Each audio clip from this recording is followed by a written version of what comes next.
रवनीत सिंह बिट्टू को गद्दार कहा, तो उसके पीछे की जो उनकी नीयत थी वो एक पर्टिकुलर एक कम्युनिटी के खिलाफ नफरत भरी थी। मैं राहुल गांधी जी से ये कहना चाहता हूं कि जो सरदार है वो गद्दार नहीं हो सकता, और जो गद्दार है वो सरदार नहीं हो सकता। सिखों ने इस देश के निर्माण में और इस देश की आजादी में की लड़ाई में, तो देश को आजाद करने के बाद बहुत बड़ी कुर्बानियां दी है। तो राहुल गांधी जी को इस तरह सिखों का अपमान नहीं करना चाहिए। नहीं, संसद के सत्र में क्या है, इन्होंने पिछले 20 साल से सबसे ज्यादा जो बड़ा काम किया वो तो नरेंद्र मोदी को गाली देने का किया। 2002 से लेकर के 2027 25 साल से नरेंद्र मोदी को गाली तो दे रहे हैं, क्योंकि नरेंद्र मोदी से नफरत करते हैं। पूरी दुनिया नरेंद्र मोदी की इज्जत करती है, लेकिन ये उनकी बेइज्जती करना चाहते हैं। सारा देश जानता है कि नरेंद्र मोदी देश के प्रधानमंत्री हैं, लेकिन राहुल गांधी को पता नहीं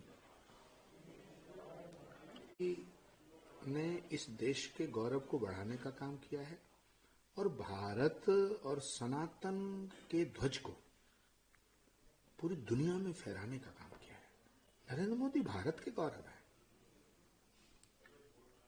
डेफिनेटली पूरा देश और पूरी दुनिया में जितने फॉलोअर्स नरेंद्र मोदी जी के हैं वो भगवान से प्रार्थना करते हैं कि वो स्वस्थ रहें और शक्तिशाली रहें।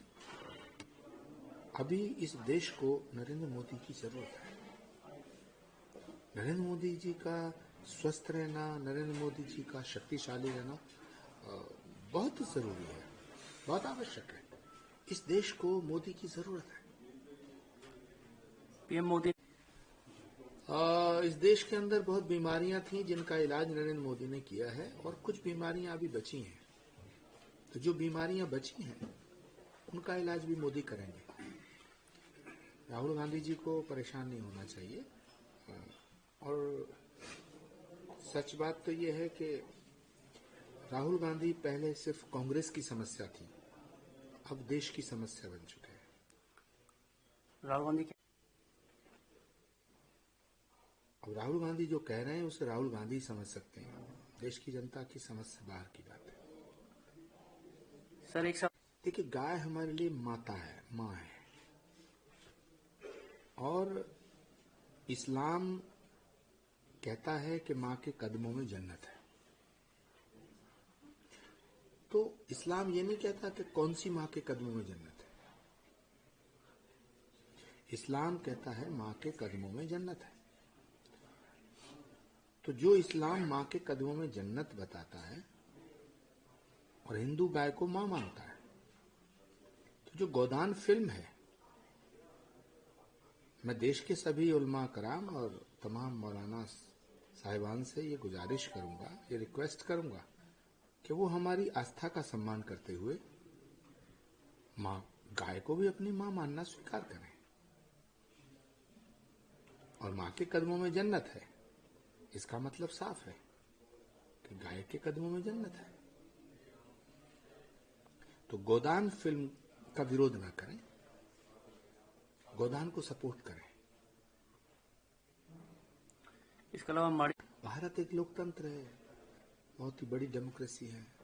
विरोध प्रदर्शन करना सबका अधिकार है, करें। लेकिन मणिपुर को एक नया चीफ मिनिस्टर मिला है, मुझे लगता है कि मणिपुर में शांति आएगी। सही शब्द तो हिंदुस्तान है, हिंदुओं का स्थान। पूरी दुनिया में एक भारत ही है जो हिंदुस्तान है। तो हिंदुस्तान को हिंदुस्तान ना कहूं तो क्या कहूं। और भारत में पैदा होने वाला प्रत्येक व्यक्ति हिंदू है, वो चाहे किसी भी तरीके से पूजा करता हो, चाहे किसी भी भाषा में पूजा करता हो। कोई इंग्लिश में प्रेयर करता है तो भी कोई फर्क नहीं पड़ता, कोई अरबी में इबादत करता है तो भी कोई फर्क नहीं पड़ता, कोई संस्कृत में स्तुति करता है तो भी कोई फर्क नहीं पड़ता, इससे कोई फर्क नहीं पड़ता। परमात्मा को परमात्मा कह दो, भगवान कह दो, रब कह दो, खुदा कह दो, अल्लाह कह दो, क्या फर्क पड़ा। तो इसीलिए मैं कहता हूं जो हिंदू स्थान में पैदा हुआ है वो हिंदू है, वो किसी भी तरह से कोई पूजा करता हो, और ये बात सबको समझ लेनी चाहिए।